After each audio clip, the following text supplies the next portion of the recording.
tafura manheru ano. Agadzira tafura manheru ano. Vasingade vachida tiri pano nekuda kwenyasha dzake. Haleluya, haleluya. Manheru ano ndinotenda kuti wagadzirira manheru ano. Pakutenda muranda waMwari waakazodza panguva ino. Haleluya. Panguva ino yedu, this generation of ours, we want to thank God because Mwari unomutsa vanhu. Haleluya. Akatiisira evangelist pakati pedu, werudzi rwedu, welanguage yedu. Nakutenda vamaparinga vari pakati pedu kuvagamuchira manheru ano. Ngatitora nzvimbo ino, ngativaombererei, ngativagamuchirei muzita raJesu, muzita raJesu. Hallelujah, hallelujah. Thank you, Lord. Thank you. Ndinotenda Mwari zvikuru tiwane pekugara. Thank you so much. Regai kwaze chechi mavirano muzita raJesu. Amen. Mwari kufara. Amen. Mwari ndi Mwari wakanaka. Regai ndiremekedze mutungamiriri wese, the board of elders, vafundisi vese vari pakati pedu. Zvikuru sei nditenda nekuda kwehama yangu. Tine hama dzandauya nadzo, Prophet Evidence Chari namai. Mwari vakutire nyasha zvikuru. Maybe mungasumuke chechi kuzive, he is a brother. Tinotenda zvikuru Mwari vakutire nyasha namama Chari. God bless you. Tinotenda zvikuru. Njata ndishumire manheru ano from the book of Exodus, from the book of Exodus 17 from verse 8. Exodus 17 from verse 8.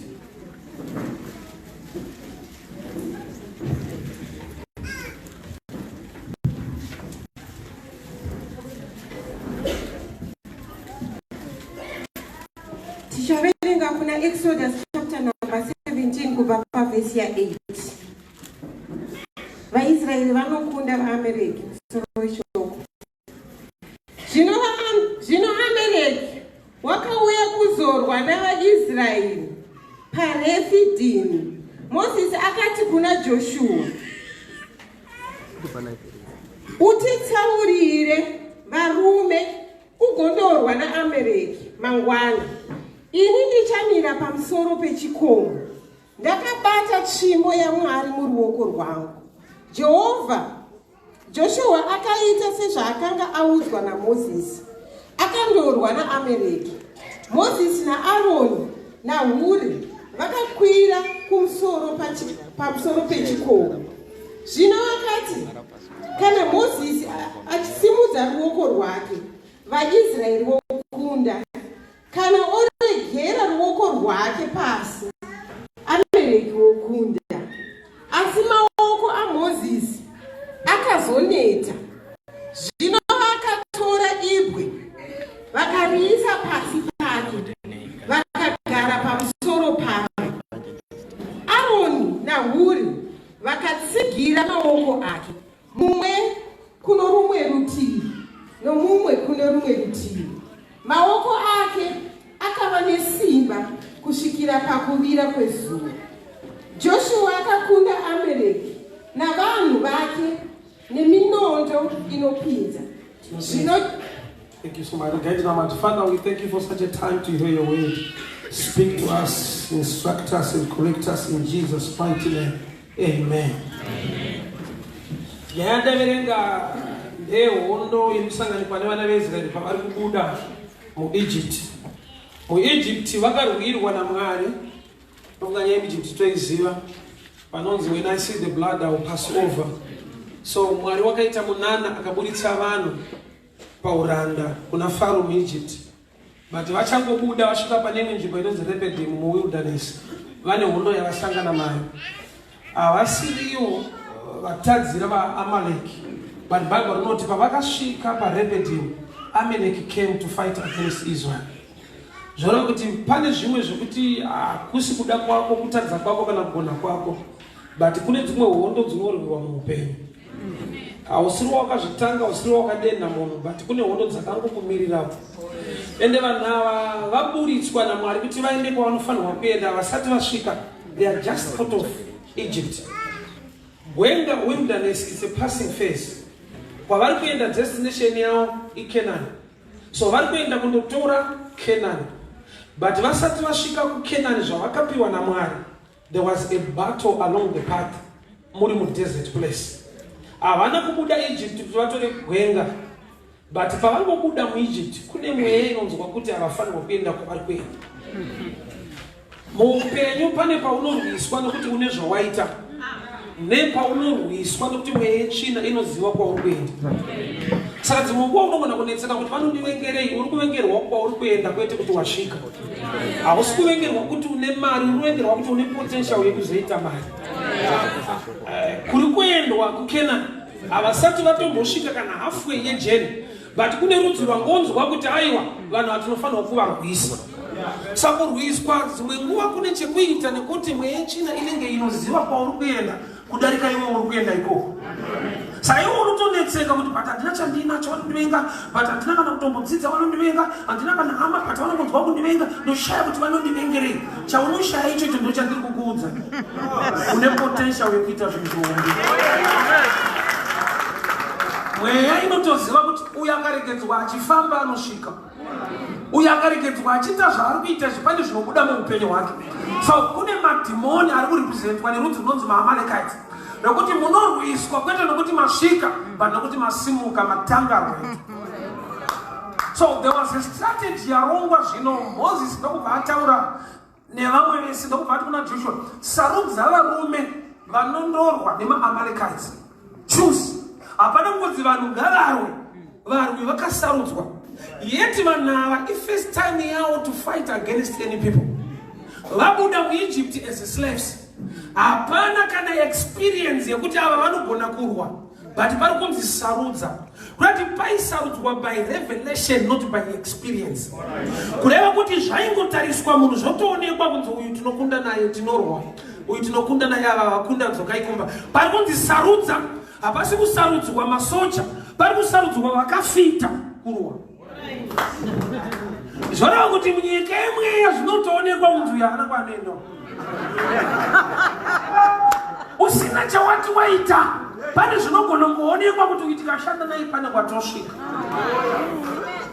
Pari kundisarudza vanhu, hapasi kushanda experience, nokuti ndo first time yavo kurwa. Saka Joshua ari kusarudza by revelation, not by experience, nokuti hapana experience. So kune vakatosarudzwa vakasiyiwa, vamwe vakatorwa vakanzi ava ndo vatinorwa navo. Iye Moses ndokubva azviburitsa mubattlefield, ndokuenda pane chimwe chikomo. Aripo ndopa aisimudza ruoko rwake. Nyaya ndeyekuti kuri kusimudzwa ruoko uku haasi kusumudza against enemy, ari kusumudza ruoko rwake rwakabata tsvimbo towards the heavens. Haasi kudhila neenemy pachikomo, but ikoko ndokunodetermine maresults ezviri kuitwa naJoshua pasi.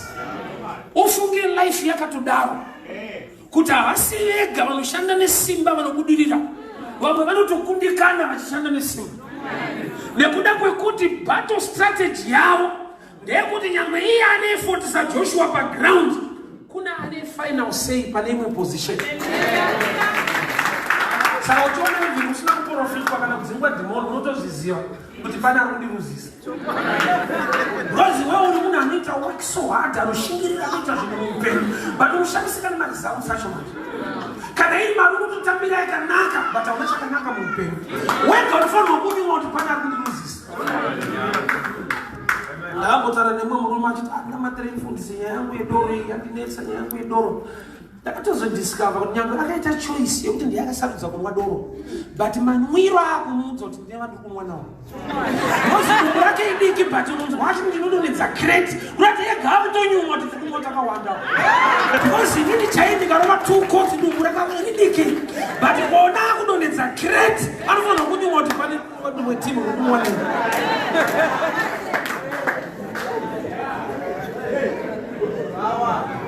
ndakati nyangwe vanhu vakagarisana marriage 20-30 years mumwe musi mumwe akagumuka anogona kuudza mumwe wake kuti haundizive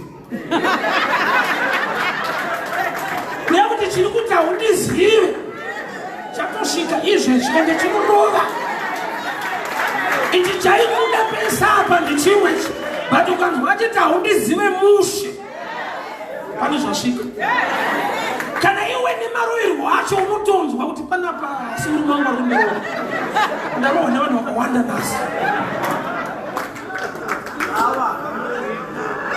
That's why I love and respect Job.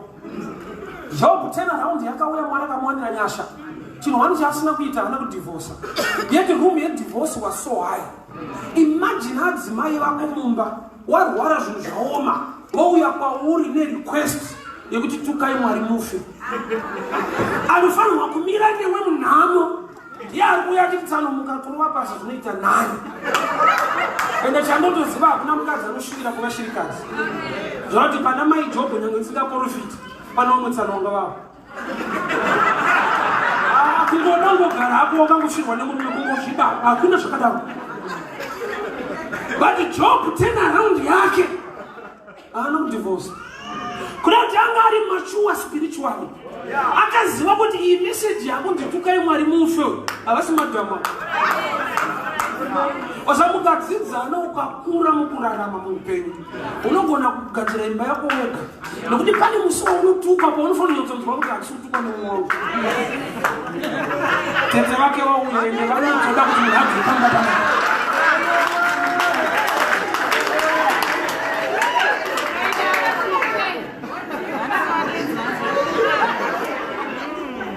so Mose wabuda mubattlefield but maresults kwaari kubva manje haasi kubva kuna Joshua nemvumo nyangwe Joshua akava nefighting skill akava nekugona bhaibheri rangu riri kuti Moses kana akasimudza tsvimbo towards the Lord Israel yaikunda but akaneta maAmalekites aikunda. Chimwe chandabata ndechekuti aikontrola futi maresults enemy ndiMoses iye kuti varoi vanyanya ndainzwa but wo wakanyanya unoroika because anokontrola kuroiwa nekusaroiwa ndiwe futi. Mose ari pachikomo ndiye anoti kana adzikisa ruoko he empowers the enemy. Kana akasimudza ruoko Joshua neIsrael vanokunda. Saka zviri kuitwa neenemy against you zvinenge zvine chekuita newe. I'll give you an example. Nazareth vakomana so vakaona musikana vane zvavanodiscuss mumwe anobvanzi enda but pane pavanoti vakatarisa munhu zvaari nyangwe vese vachida vasikana nekutya chete nekungokwa zvaari zvacho unonzwa vakuti sister yatowanzvadza hakucheka but ukauya uri musikana akangodaro unonzwa watoti wangu wadii watowavo kugara ukanzwa watoti wangu watoparifya mukategori ravo kureva kuti zvauri indori law of attraction zvinouya pauri zvine chekuita nezvauri. Ukanzwa watoti wangu zvaendwa watoudzana kuti mumwe wedu asi vakati sister anonoza right pane kastandard karipo. Joshua ari mubattlefield vari kurwa skills dziri kuitwa dzese dzehondo but hanzi kune maresults manje amusimo Mose yet Moses wacho manje haasi kuita anything against the enemy. And I'll raise my hand towards heaven. I'll raise the rod of the Lord. Kureva kuti ipicture yemunhu ari kushumira Mwari kuti akontrole maresults ezvaanoita muupenyu. Nhamo iripo ndeyekudai kuti kuchikomo kunyika yemweya kana kwakaneta kana kunongashanda nesimba zvakadii maresults haabve pane zviri kuitwa pano anobva kuti kuchikomo kwakamira sei. So ndinofara kuti nyangwe Moses akaneta ane varume vaakaenda navo varume vaiva newisdom vaiva nerespect Why Moses paakaneta avana kuruka mugomo neinformation yechokwadi but yavasingafanira kuudza vanhu yekuti kudii vaigona kunoudza vanhu musasime gomo kuti kuurayiwa kwezo timafundisi toitwa kaneta pamusoro. Why? Because by experience vaitaona kuti mudhara akadzikisa vanhu vari kuchema vari kufa. Saka nekuda kuti vatore opposition vaigona kuruka mugomo unoudza Joshua kuti mukangotsvagawo ari nani asinganetisi zvinoita Mose munokunda. But vakomana nyangwe Moses aneta avana kumbopindwa nepfungwa kuti toda kumbomubvutirawo chimoti ichochi tinochimhanya chichimbosumudzawo. Vakaandastenda kuti tsvimbo unogona kutora but grace neoffice. Saka toda kuti tine vanhu vanobvuta zvinhu but havabvute nyasha dzekuita zvinhu. Pamazuva Noah akawanirwa favor isareka ndinoa. Bible wrote Noah found favor in the sight of the Lord. Dai pakaita vanhu vakakopa measurements nematerial ovakachawo chiareka paside with the right measurements, right material, they were going to sink. Chaivanyudza ndechekuti chakawanirwa favor isiaki ndinoa. So which means you cannot copy grace. You submit to grace for things to work. Unogona kutedzera zvese. Ndakaona vanhu kugwara vechivenda zvakawanda mutown. Vanhu vanonge vachitengesa same products. Mumwe achiita mwari mumwe asingaite. Same price, same product. Saka mwana ubva futi vanhu kuyani zvaanobata-bata. Gamba zvinoitika ndezvekuti vanhu vanobva palevel yekuti madomasi ari kuita dhora.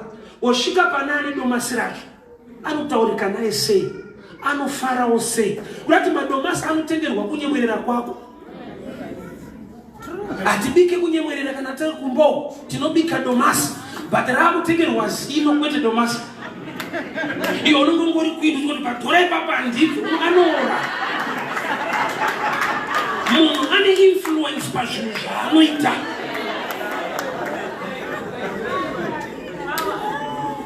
Inati kuti mungu anofunga zvinhu zvikachipa ndokuti zvinyatsofamba.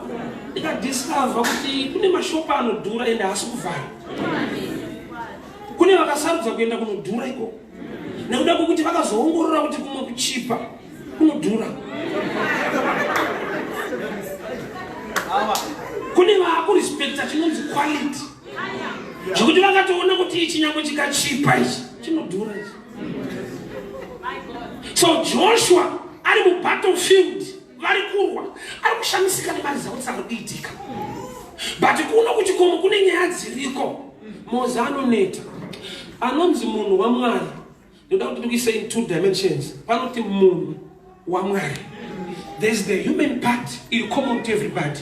Anoneta. Unogona kuti hagone ndoda kuitawo, but nokuti uri munhu unoneta. Kana Aaron akabvuta tsvimbo aineta. Saka pakatumwa kunzi chienda nevamwe vanomutsigira ruoko rwako. Bible ndokubva vabatirana mumwe kuright mumwe kuleft. Ndokubva vasimudza ruoko rwaMoses. Ruoko rwemunhu akaneta ndori kurecognizwa nedenga kudarika nevanhu vakasimba.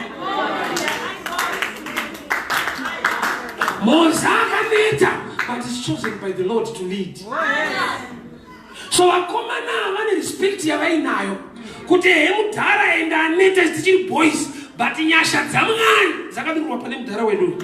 Saka chakudiwa pano ndechekumira naMoses kwete kumira against Moses. Akaneta kudaro ane nyasha dzaainadzo. Taakuda kusumudza ruoko rwaMose. So vakomana vakabatira mumwe kuright mumwe kuleft ndokubva vasumudza ruoko rwake. Ane anointing, ane grace dzekuti vanhu vakunde aneta. Vasina grace vane power yekuti vasumudze ruoko. So vane power rekumusumudza but havana grace dzemaresults. So ruoko rwaMose rwasumudza hanzi ndokubva vatsvaka dombo rekuti agarire. Which means vari kutomupa pekugara. Iye ari munhu akaneta-neta. Akapiwa pekugarira ndiMoses. Hama dzangu chinhu chinonzi kuremekedza chine umwari. Unoziva kuti muBible hapana paunonzwa Mwari achizviintroducer achingoti amupofu God nekudi unonzwa ati ndiri Mwari waAbrahama, waIsaka, waJakobo. Mwari aisvika pakuzvimuproduce aitaura mazita evanhu kwete engirozi. Mwari akasvika pakutoti kana muchida kutondiziva ndiri Mwari waAbrahama, waIsaka, waJakobo. Hapana paunonzwa Abrahama ati ndiri Abrahama waMwari. Mwari ndiye anodada nekuva Mwari waAbrahama. Kwete Abrahama kuti ndiri Abrahama waMwari, but Mwari anobva ndiri Mwari waAbrahama. Wachitarisa rekodi yaAbrahama yacho otori pamwe pacho aiti nyepei, but mudhara haana basa nazvo, anongozviignora. Anongoti ndiri Mwari waAbrahama. Iwo akabatira kuti bata akambonyepa so apinda kukena apinda kuIjipiti pane paakanyepa. Mwari achingoti asi ndiri Mwari waAbrahama. Unoziva here kuti kuremekedza muzvinhu zvaMwari kunotoda munhu ane muono uri spiritual more than zvinhu zviri carnal. Pane zvaunogona kuona Mwari zvaanoita overlook. Ichokwadi kuti Mwari vakataurira vaIsraeri kuti don't intermarry with other tribes. Musaora mamwe marudzi. Moses ndokubva ada mukadzi wekuEthiopia. Sisi Miriam vakazara nebhuku nekufunda. Ndokubva vavhura vakati bamnini. Makasarudzwa naMwari but shoko hamuna. Apa panoti kudiya. Do not intermarry with other tribes. Miriam ari correct. Atsura Moses ari wrong. Mwari ndokuburuka mushongo yegore. Ndokuti Miriam uyakuno. Kwete Moses uyakuno. Kuna kuti pamwe pacho Mwari avatonge nyaya vanotonga munhu. Nyaya iri pachena. But Mwari vari kuti sei moyo wako nehana yako isina kurova uchitaura nemuranda wangu Mose. Iye atadza kudaro. Mwari vari kuti matyira ndovanongoda kutsvaga chete pauri. Zvakuti uri correct. But inda wakutongesa level remunhu. Kuria kuti apa ndisi kutonga nyaya. Ndiri kutonga kwako kuti uri correct. But inda usingatyi. Oh yes. Arero. Moses akadiwa naMwari kusvika palevel inondishamisa. Yakuti even paakafa God came down. Ndo verse 1 Mwari paakaenda kunhamo. Mwari anaenda kunhamo. Aisha. Moses haana kuvigwa nevanhu. Bible inoti till today hakuna anoziva pakavigwa Moses. Why God came down and buried Moses. Imagine dai ngirozi dzaibvunza nokudenga kuti mudhara rokuponza aenda kunhamo. Sasitatomindiri wendi so.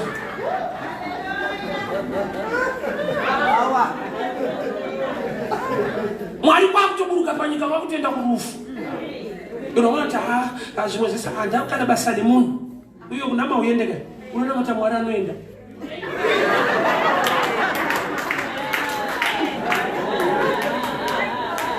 God came down and buried Moses. Hama dzangu kune vanhu vakadiwa naMwari zvokuti unorwadziwa ukazvirega. Ufunge zvinhu zvaMwari ndoba zviri strange like that. Alright, imagine mbavha yakanzi naJesu tiri kuenda kudenga. Yakabira vanhu panyika. Uriwo wakabirwa unoiona iri kudenga. Unenge uchati Mwari inyaya murume munoiziva mushiro. Wamusati wadenga rati asikuita. Nyaya yedenga inotoda kuti upractice chinonzi kingdom because mukingdom yaMwari munodiwa type yausingade. Mwari kwakuitira favor Rahabu chifeme. Jericho yese vanhu kwakufa. Kuti varonese rimwe hure chete. Why vaitozvati ndikarega riripo nevanhu varipo hariroreke vanhu vane makuhwa. Kwakaurayiwa vanhu hure rawanirwa 5. Imagine wotorora Rahabu. Unzwa mwana kusena wanakutonoka bamuita timbotaura. Kana masvika munzvimbo